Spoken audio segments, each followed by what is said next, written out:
Ladies and gentlemen, we have Thor in the building, sir. I want to dive right into this first question. I saw on X that it says you were the former advisor to the President of the United States. I'm curious to see how you were able to land a position like that. Yeah, so it's a cool story. I was a teleprompter operator in New York City, and I was one of the most requested operators in the city in Manhattan, Bronx, Brooklyn, Queens, the tri-state area. And when you're a teleprompter operator, you're everywhere from like the smallest guy on the totem pole to like the most important person in the room, oddly enough. And that led me to working with a lot of high level players, CEOs, celebrities, politicians, banks, um, award shows, dinners, charity events. And I went from showing up on set every day in New York to somehow getting invited to join the Trump campaign as one of his prime, top two teleprompter operators. And this is when he had like less than 1% chance to win. So, we're bouncing around city to city, and the news is like, this guy has no shot of winning. And I'm like, well, wait a minute, there's lines blocks long at every single venue we go to. How is this not going to translate into the voting booth? And then he made history. Election night came. He won. We did the acceptance speech at the Hilton in New York at like 1 or 2 in the morning. And then a few weeks later, next thing you know, we're rehearsing for the inaugurational address. And I guess they took a liking to us where we got invited. We were the first non-military to scroll the inaugurational address in U.S. history. And just hard work, showing up all the time, doing the right thing. And to the defense of the White House Waka people, like they had been used to robotically scrolling for figureheads like Obama and Bush and Clinton that would kind of just read the script. This was our first like high level star celebrity wild card, and we were in the trenches for 10 years in New York working on live TV and live sets, so we were really able to land on our feet and jump around, and he took a liking to us, and he's a really loyal guy. So that's how I ended up as a technical advisor, special assistant with top secret clearance. It's pretty cool. No, that's insane. And to backtrack a little bit in your story, from my understanding, you played college ball and you were studying or you wanted to get into media, but why specifically like teleprompter? How did you even get into that role first and That's a foremost? that's a great question. So around 2003, 2004, I was still playing baseball. And all young guys who are playing sports know like you have to dedicate your life to it. You're not making any money. You're not really doing anything but like partying and playing sports. And hopefully you're not doing a lot of partying, but I was. And I had a friend, Garrett Cordero. He worked at NBA TV. And, one summer he came to meet me. I was at the park playing basketball with some friends. And he was like, hey, I'm going to NBA TV in Secaucus, New Jersey to pick up my paycheck. Do you want to come with me? And I was like, yeah, I'll come with you. So we went for a little ride, and we show up there, and it was the coolest thing in the world. Like I'm on set, I'm in the studio, there's the NBA dream team, the trophies, the pictures, you walk in, there's like the writing room and the control room, and the production manager, forget her name, but she was like, hey, do you do this too? And I was like, yeah, I do this. And Garrett's like, "What are you doing?" Now, at the time, I was already like a PA, and like I'd worked on some sets. I'd been in some short films myself, like on the acting side, and I had just dabbled in the space. I was into photography and film, and I was like, "Hey, like, of course I'm going to say yes to this. Like, what do I have to lose?" And like, I'm not doing anything. I'm not making any money. Um, so that previous week, I think Tuesday, he worked on a show called Tuesdays with Ahmad. It was Ahmad Rashad, and he got lost in the script. Garrett's amazing, but I think he got kicked off the show. Ahmad was like a real hothead, and they called me. They're like, "Hey, can you do next Tuesday with Ahmad?" And I'm like, "Yeah, I could do it." And my friend Garrett's like, "Dude, what are you doing? You've never worked on live TV before." I'm like, "It's gonna be fine. Like, I'll figure it out." So he let me come in the Sunday before and sit in and watch. And then I think I was able to scroll like the 1 a.m. fantasy show that like nobody's up for. Shout out to Rick Hamla. He was the host. He was amazing. And then next Tuesday, I'm in and I did a good job. And there's some funny stories about that day. But then they're like, hey, okay, you got Tuesday and we'll give you like a Saturday and a Thursday. Uh, and then NBA TV ended up leaving to Atlanta. And then I didn't get invited. So I'm like, shit out of luck again. And then someone I met there, his roommate happened to work for like the top teleprompting company in New York City. So I'm like, all right, cool. I'm still playing ball. I'm still need some side money. I'll figure it out. And then next thing you know, I went from being on set in Secaucus to like having my own equipment and showing up anywhere and everywhere in New York City to do teleprompting. Insane. And a side note for the location in Secaucus, when I was living in Jersey at the time, when I was working in New York, I think I passed by the NBA Replay Center and it was very anticlimactic. It was like in a shopping center. I don't know if it's the Yeah. same location, but I was like, Yep. bro, this is crazy. You see this on TV, on TNT, you think they're like in the Empire State Building or something, and it's just like in a random shopping center next to a movie theater. I was just like, bro, what's going on here? And now, Exactly right. yeah, yeah, Harmon and Meadow Boulevard, I think. We were across the street from a Chipotle, yeah, I and it used was to go just to the like, movie theater there. yep, yeah, you know exactly where I was at. Yeah. It was the coolest job because I'd show up at like 4 or 5 or 6. You clock in, you have an app, you set up your gear, and then they're like, all right, break for lunch. They have a catered meal, which was usually disgusting and horrible, but it was free food. And then right across the street was Chipotle. And then if we had a game on our air, like we would have to do the pregame show. And then they're like, all right, come back at halftime. So like we'd be downstairs shooting hoops with like pro basketball players or across the street eating Chipotle burritos. Like it was a cool job. Who was like the I guess most popular NBA player you saw down there? Pat Ewing was there a lot. Larry Bird. I remember the first time I met Larry Bird.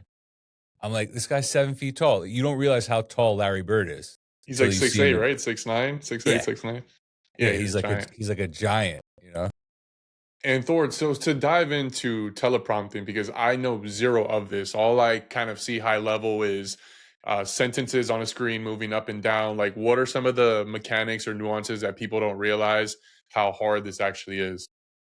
Yeah. So, I joke that it's not that hard. And my joke is like, we weren't that good. A lot of people just suck. But teleprompting, like, it combines a world of people skills and tech skills. And it's very rare that people have both, right? You could be very good at tech, very good at software, very good at hooking things up. But then at the same time, you have to deal with like a CEO of a Fortune 500 company on like one of the biggest remarks of their life, possibly, right? So a day, would look like, hey, I'm coming with some equipment, right? Let's say I'm doing an event with remarks. I have a presidential prompter set up. I got to set up the monitors. I got to set up the beam splitters and the poles. I got to put the glass on.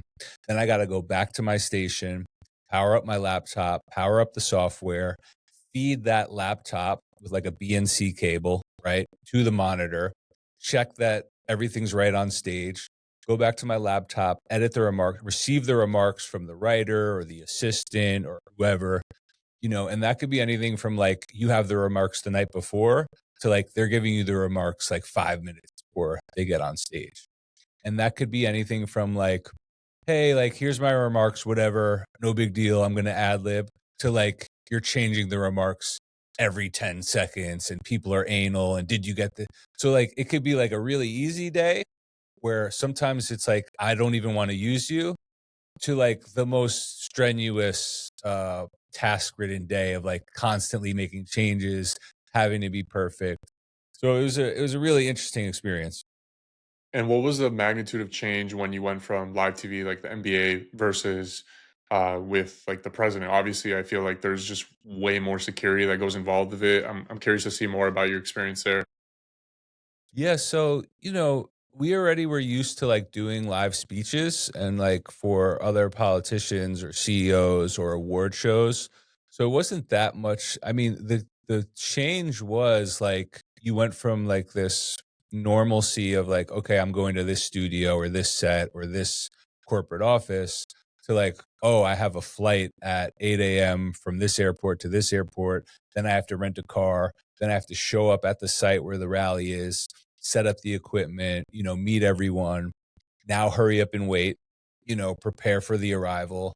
There might be last minute changes, so it was more of like for me, I loved it because I got to travel the whole country and it wasn't as boring and monotonous as an hour and a half car ride in traffic from, Rockland County, New York to New York City. And at what point did you decide to stop with the president? Was it like a certain number of years that you had a contract, or did you decide to do your own thing after that? Well, 2020 happened, right? He obviously didn't win, and we were kind of left to hang for dry a little bit, back to New York, and it was not any fault of the campaign or him. It was just like you have to go back to what you were doing before. And I couldn't, it wasn't like I was going to come back to New York City and automatically just get my old job back. Cause how do you go from working at the White House to then going to be an employee, making the wages you used to make where you have to sit in traffic? So I was already an entrepreneurial type of person, right? I was already starting websites. I was already investing. I was already showing up on camera to stuff like this. So I was able to reinvent myself and land on my feet pretty quick. And I also knew that in 2 years, this guy's probably going to start running again. And hopefully they'll give me a call back and they'll be able to utilize my services. And that's kind of exactly what happened. 2022, back on the campaign trail, right where we left off. And this time, I'm sitting there looking at everyone and looking at everything. And I'm like, to me, this guy's already president, and this time he's going to, be even more well-seasoned, even better versed. So yeah, it was kind of and then 2024 happened, election night. And, it was almost the opposite of 2020. 2020, no one wanted to talk to me. It wasn't that I was blacklisted in New York, but it was I was out of sight, out of mind, right? Right. And now Biden's in. 2024, he gets back in, all of a sudden everyone wanted to talk to me. Everyone's calling me, hey, can you help with this? Can you help with that? And I had already I was a way different man this time around in 2024 than I was in 2020. I had a solid base, and I moved down here to South Florida with my family, and I'm looking at it I can't go back to DC and make 130, 170 grand a year, while my kids are in school down here and I'm commuting back and forth.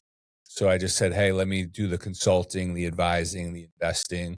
Luckily, I made a few smart investments where I had some money saved up where I could kind of figure it out.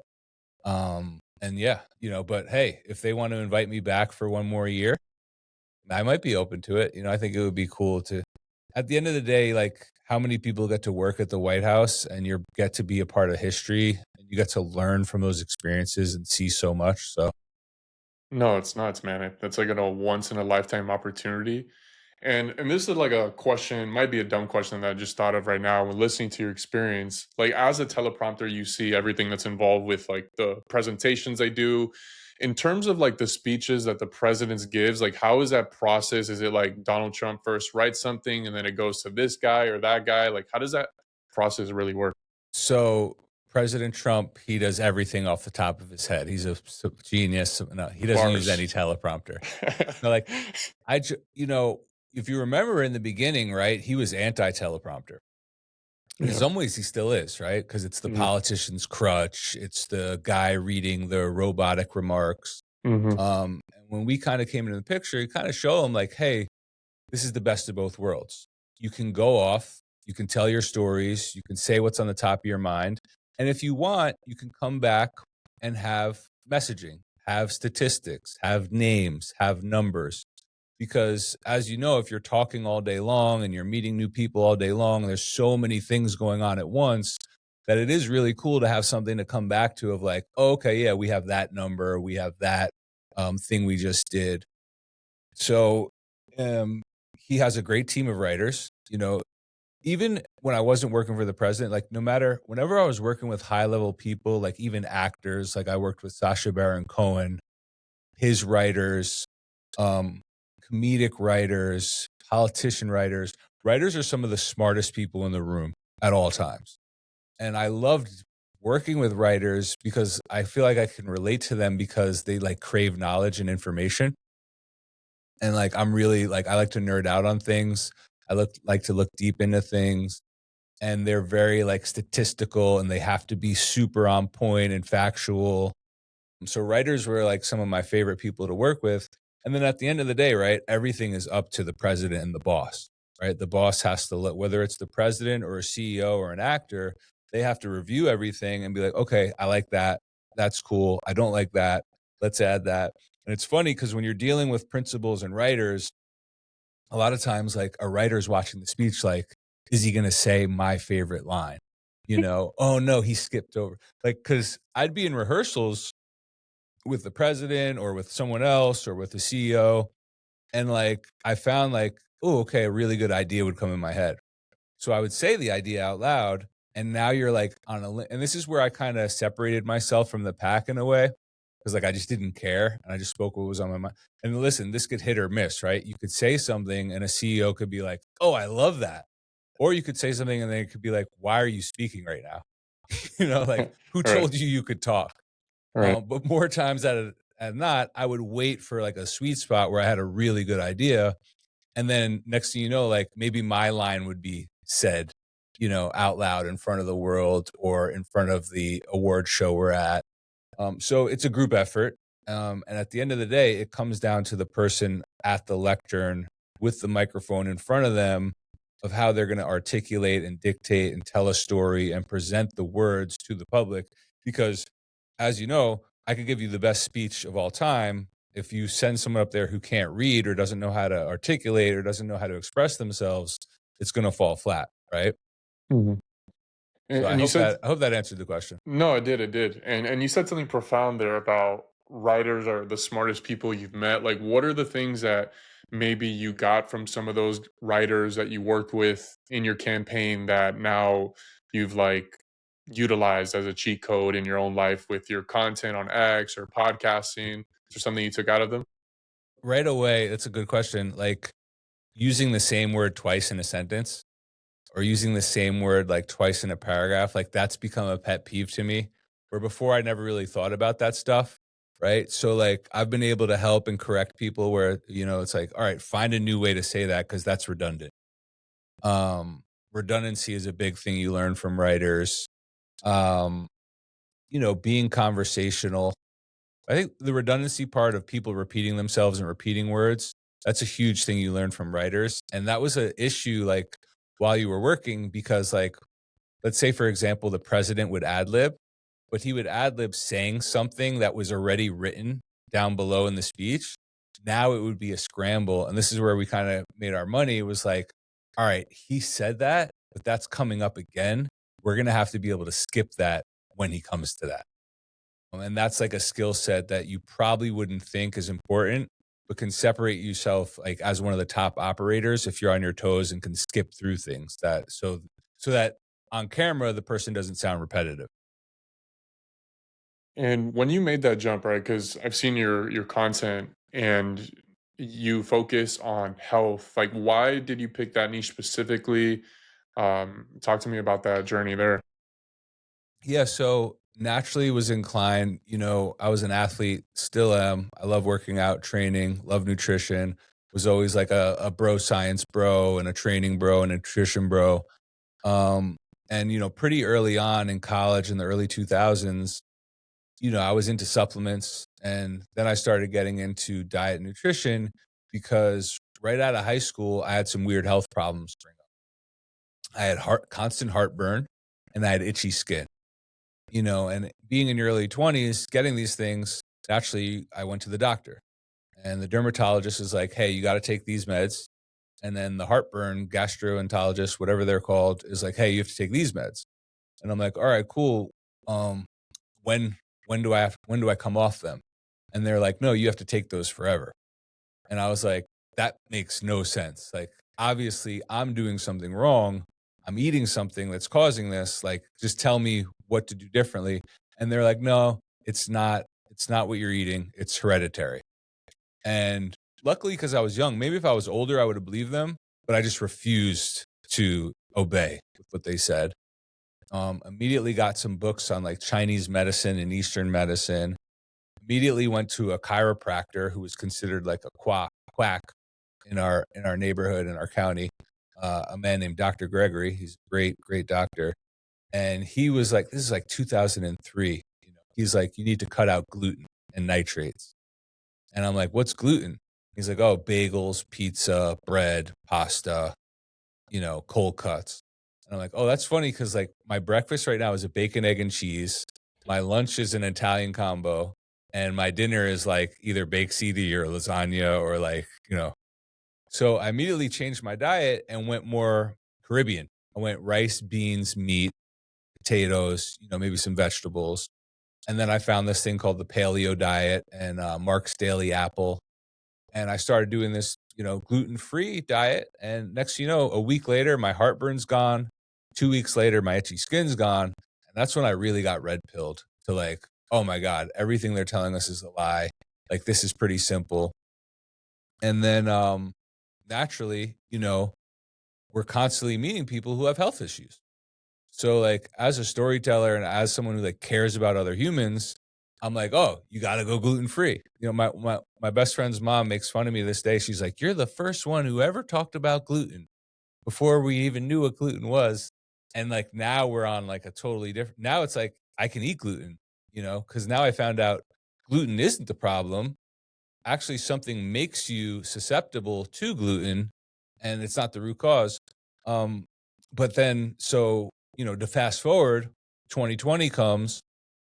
I don't have a job. I'm out of work. My mom wants me to go on unemployment. I refuse to go on unemployment. I have somewhat of a little following, enough where I'm like, hey, I can start leaning into helping people get healthy, helping people get in shape.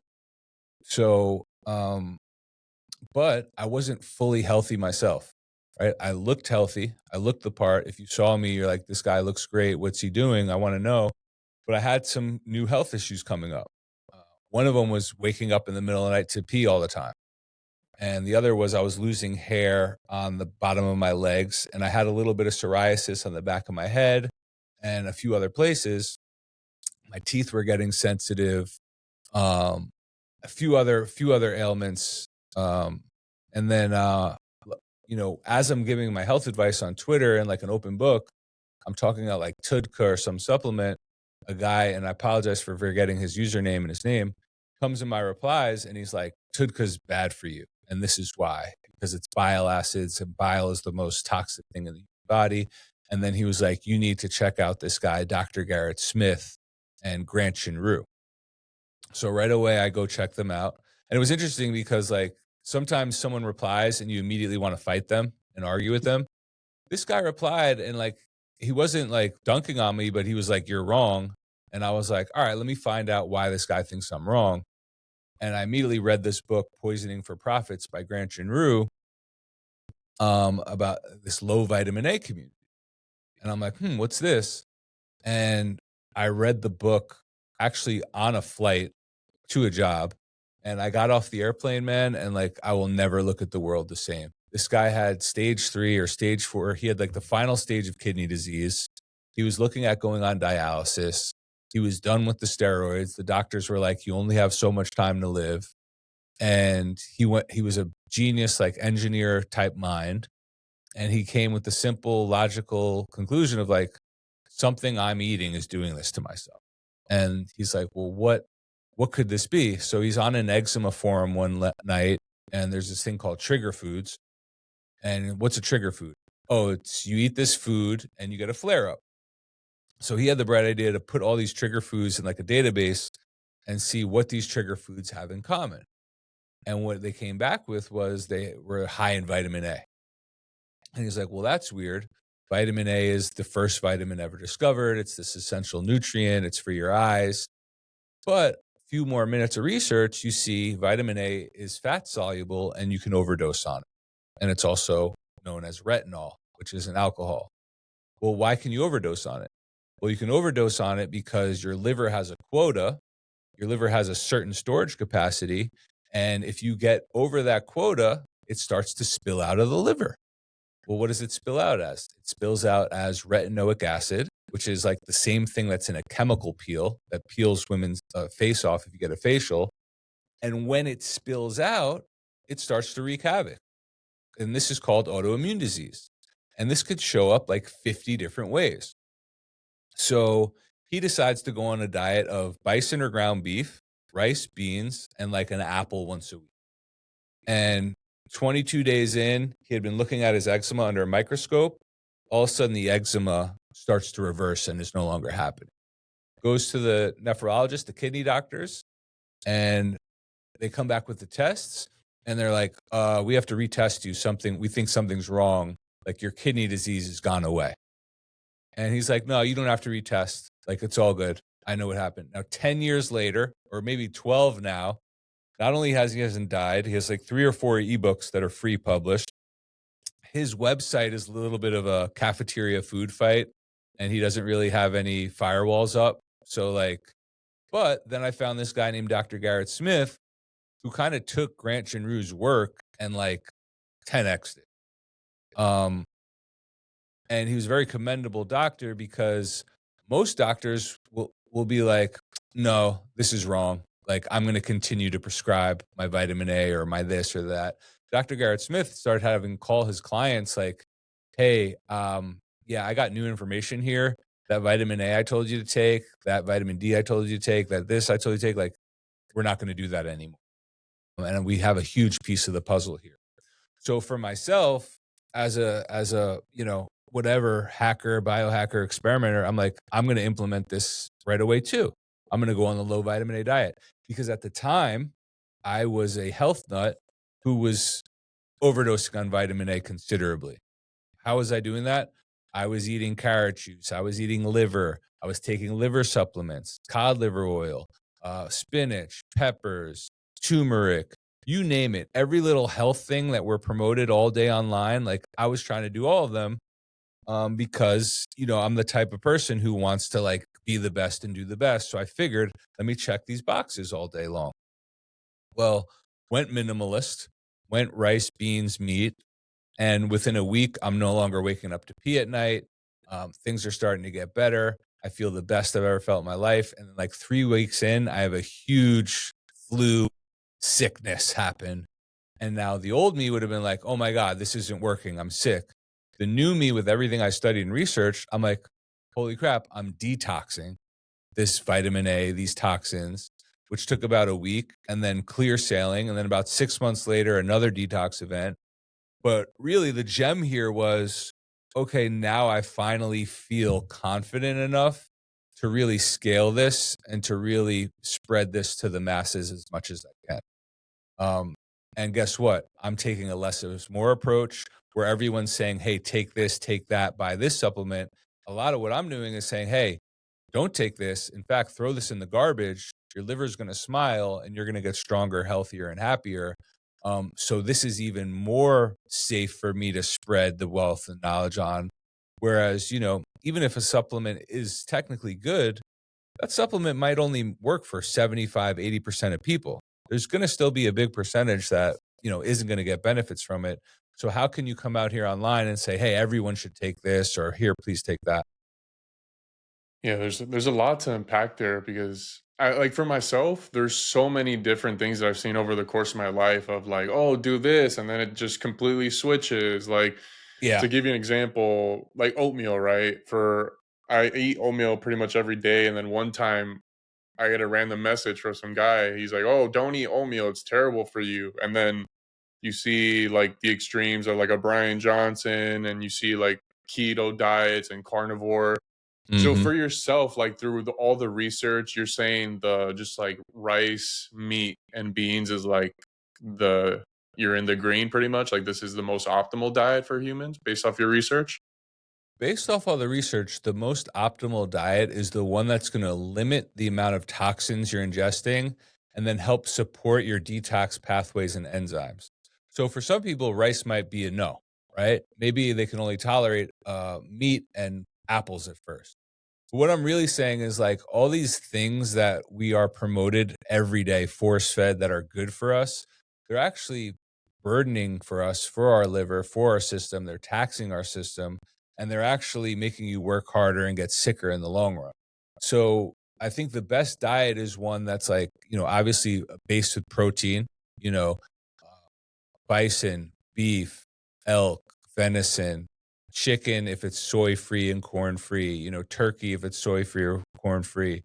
Fish you got to be careful with, right? Because fish have heavy metals, fishes have toxins, fishes have xanthine, which is like a kind of a carotenoid. So for people that have disease, for people that have sickness, for people that have all these side effects, the best diet for them is kind of going into safe mode and going very minimalist, almost like a CEO wears the same outfit every day, right? Almost like a computer. When a computer has a virus, what does it do? It goes into safe mode and has to just have one tab open, close all the other programs running. This is why the carnivore diet can work so well for people, right? Because they go from eating all these different things and taking all these different things that have made them sick to now just eating one thing, this elimination diet, where their body's finally able to detox, right? So, but you know, that can last only for so long, and people can only be so compliant on this type of thing. But for me, it's beef or bison, it's rice or sourdough bread, it's apples and bananas. But to get back to your oats thing, I was a big proponent of oats even 3 months ago because it's a great form of soluble fiber and it's just a clean carb. Many people can't tolerate because their gut is compromised. But the other thing to consider for some, okay, some say, hey, oats make me feel like crap or oats give me a flare up. Oats also happen to be high in nickel. Okay. And if oats aren't organic, they might have glyphosate in them. So by no means, I think you have to meet people in the middle. Like, I don't agree that oats are peasant food and you should never eat them, but I also can see why oats could mess someone up, and you probably shouldn't make oats a habit. Maybe you're better off with a cream of wheat, organic cream of wheat cereal that's refined, doesn't have that nickel, doesn't have that glyphosate. So your liver smiles, your stomach smiles, and your system is like, hey, thank you so much. It's a very easy workload for me to take in. Make sense? It does. Yeah. And when you zoom out, right, like third person view, like obviously there's some sort of incentive for either the food to be kind of fucked up or the vitamins to be not really optimal for us. Like, why is that the reason? Like, who's benefiting from all this going down, right? Like, Yeah. So I don't like to come from the conspiracy angle. I like to say, like, there's useful idiots and there's people that are in on it, right? I think most promoters, most influencers, most marketers, I think they're useful idiots. I think they mean well. I think they're making a lot of money. So they don't want to look at the data that's against them, right? I think what's most important for us is to vote with our wallet and to vote with our decisions, right? You look at the free range egg thing, right? 20 years ago, there were zero free range eggs in the supermarket. Well, all of a sudden it became popular. People started buying them. And now, like, every egg is like free range egg. So if we start voting with our wallet, one of the worst things that happened to public health started in the 1970s in this country and in the West was they started fortifying with vitamin A palmitate. Okay, well, vitamin A is retinol. It can be toxic. You can overdose on it. And if you put it in the body alone, the body's pretty good at, keeping it away from sensitive areas. Well, if you attach it to palmitate, a lipid, if you attach vitamin A to a fat, then it can get deeper, it can get into the cell, it can wreak even more havoc. Well, what you saw, and Granchen Rue does a great job displaying this in his book, Poisoning for Profits, after 1970, 1980, autoimmune disease starts to exponentially rise year over year. So one of the biggest problems I think we have in America today is this fortification program where you cannot go into a supermarket and get bread without vitamins in it, folic acid, iron, uh, you know, reduced iron, and niacinamide, not even the good form of vitamin B3. And this fortification issue, I think they meant well at first, but then the double-edged sword of capitalism is these things get engraved. A very few people start making a lot of money hand over fist on these things, and then they get very hard to reverse and go back on, right? Because lobbyists are paying money, and and it's like, but if we vote with our wallet, if we all decide, hey, I'm never buying a fortified bread again, I'm only buying the bread that's not fortified. Well, guess what? They're going to have to start making bread like that because we wised up as a public. We're voting with our wallet, and they're not going to be making money on the fortified stuff. So I don't think it's that sinister. I think there yeah, are some things done that are sinister, but I think it's like all these accidents are happening and it's death by a thousand cuts, where everywhere you look, what I see is like, oh, that's a capitalist who is trying to make money from this angle, not realizing that he's actually hurting people. And in the end, people being sicker and fatter is actually going to hurt the economy more than a few capitalists making monies on the front end. Right. No, that makes sense. It makes sense. I feel like I don't know if it was like McDonald's. A lot of times, like earlier on, the CEOs would kind of deny all the claims of it's like terrible for people. Hmm. And so for yourself, Thor, both of us live in Florida, right? Like sourcing our food seems to be obviously very important.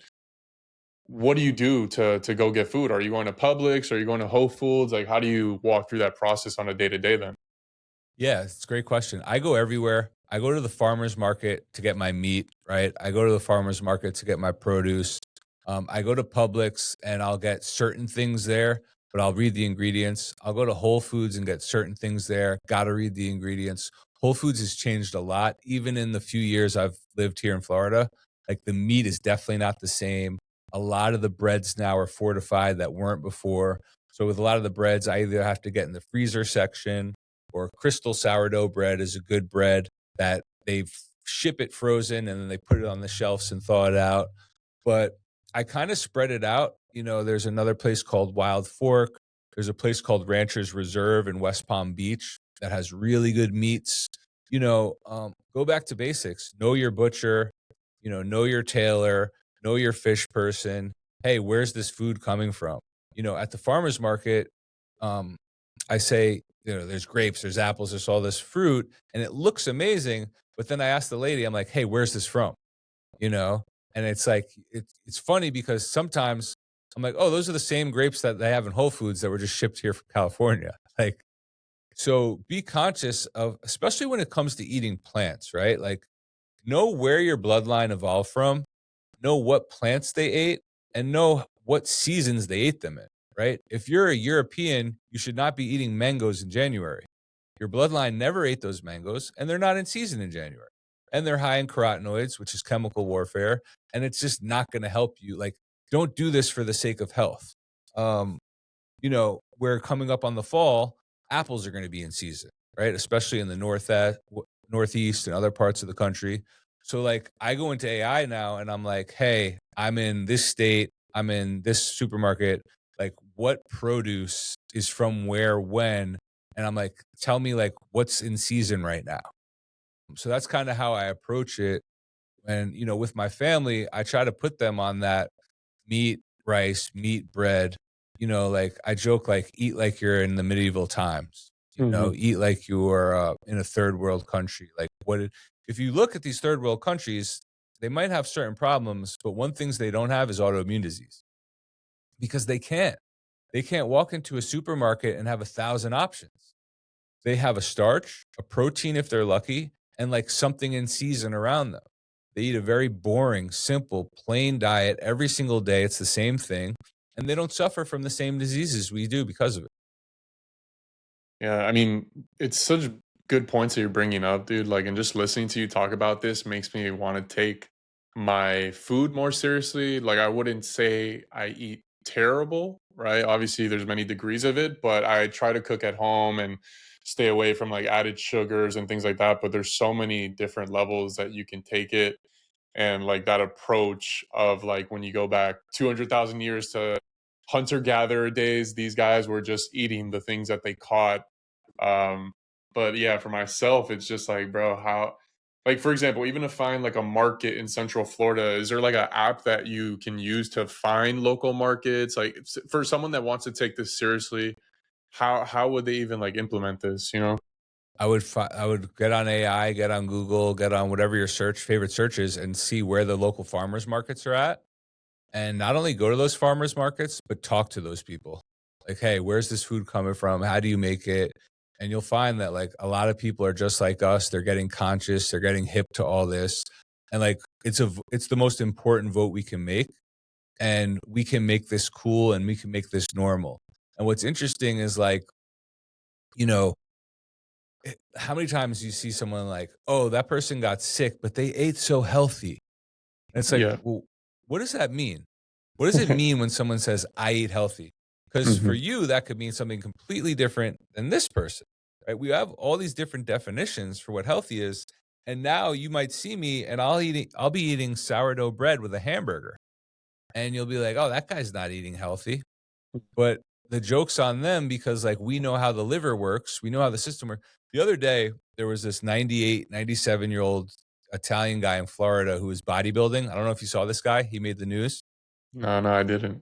He's in the Planet Fitness lifting weights. He's like almost got a six pack. He looks great. He's in his upper 90s. And right away, I'm like, I want to see what this guy eats and what he takes, right? So they're like, hey, what do you eat? And he's like, oh, I eat the same thing for lunch every day. I just eat a bologna sandwich, and I'm like, there it is. I'm like, there it is. Right. And you know what most people are saying? Oh, that's genetics. And oh, he's just lucky. And I'm like, no, this guy's liver is smiling. He's eating bread and meat every day. He's not taking supplements. He's not eating colorful plants. He looks and feels amazing and is strong. And then I was watching with my children this YouTube. This YouTuber's visiting the Maasai tribe in Africa, and I'm like, all right, let's see what the Maasai guy's like, yeah, we have people living to 145 years old here. It's like, well, what do? They walk and run all day long. They eat meat at the end of the night. And like, they have this milk drink in the morning, So and then they have this carb. It's this grain, like porridge they make. And I'm like, there it is. They're eating this low vitamin A, low nickel diet. They're eating 3 things and they're living into their hundreds. And the guy goes, yeah, we have someone who lived to 145 here. And the white YouTuber dude is like, no, like the record is like 117. And the African dude looks at him like, what are you talking about? And like, cause he like totally discredits him and tries to like hate on he's like, there's no way someone's living. And I'm looking at it like, I could totally believe that, but it's so refreshing, man, because the old me and a lot of people are running around trying to get all these colorful salads, trying to do too much. And like, once you get to the final boss of health, you're like, oh, all I need is a piece of bread and a piece of meat. Like, this is and now I could just go and do other stuff, And that piece, so like bologna, like even that one I've heard, isn't deli meat like supposed to cause cancer or some shit like that? Of course. Like, and here's I'm definitely not saying eat deli meat. Deli meat and pork is no. But my whole point is this guy was on the minimalist diet. Right. This guy it doesn't matter what this guy does because he's literally eating the same thing every day. And like the picky eaters had it right. It's like, oh, grandpa lived till 98 and he drank whiskey and smoked cigars. It's like, all right, well, what did grandpa eat? Oh, he just ate the same thing every day, a hamburger and pancakes for breakfast. Right. It's like, right. But how much do you think is attributed to genetics and diet? And to give you an example, like my grandma, I think she's 94, and same thing. Like she just eats like soda crackers and like candy for what I know for the past like 25 years that I remember. Like how much is that? Like that's just genetics that they could eat pretty much whatever they want and they'd be fine. Well, genetics loads the gun and then habits pull the trigger, right? Mhm. So what does that mean? Like, it's like, oh, his dad got that, his grandfather got that, I'm going to get that. Genetics means your genetics express toxins the same way, right? By the way, you ate the same thing as your dad and he ate the same thing as his dad. And you guys both expressed being toxic the same way. So if you have vitamin A toxicity or nickel toxicity, right? For some people, that could be IBS or Crohn's. For other people, that could be eczema and Alzheimer's. The body is very interesting where it's like, hey, this is where I'm going to choose to store your toxins and this is where I'm going to choose to express them. And that's what we've seen, like researching this, correlating this, and a lot of this stuff is yet to be determined with science. And a lot of this is bro science. But guess what? Like humans and experimenters are the best control group. And when we do things like right now, there are hundreds of people on low vitamin A diet. Guess what? Eventually someone's going to take this serious enough and put a bunch of money in to do a study. And then they're going to say, oh, look how beneficial this is. Right. So genetics are real. Right. Also being born toxic is real. Right. If your mom is overdosing on vitamin A because she's taking liver and drinking carrot juice, and then that baby is born with a bunch of autoimmune disease, the doctors are going to say, oh, it's genetics. And what I'm going to say is, well, look at that mom's liver. We had our 4th child a few months back, And what I love to do is ask the maternity ward, I'm like, how many babies are being born with jaundice now? Mhm. And they're like, oh, 50%, 45% of babies are being born with jaundice. Well, what is jaundice? It's a yellow baby. What is the yellow? Bilirubin. What's that? Oh, vitamin A. Right. So, and what happens as the baby grows, as the liver grows, the baby starts to detox it and get rid of it, outgrows the allergies, outgrows the eczema or whatever it is.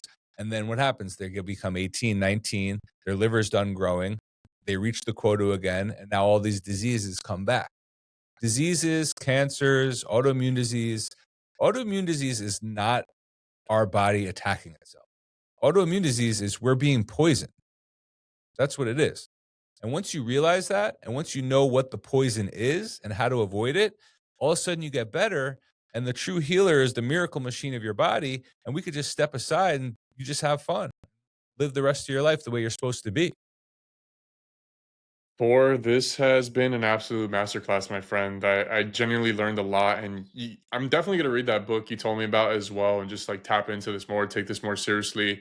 For people that want to find your work and want to follow you, where can people find you? Yeah, Thor Torrens, Instagram, X, Facebook, YouTube, THORTORRENS. And we're going to keep posting and keep having fun and keep helping people. That's the most important thing. Like you share this knowledge, you share this wealth, people get better, then they tell other people. And that's what it's all about. Appreciate it, man. Talk soon. Cheers. Peace, man.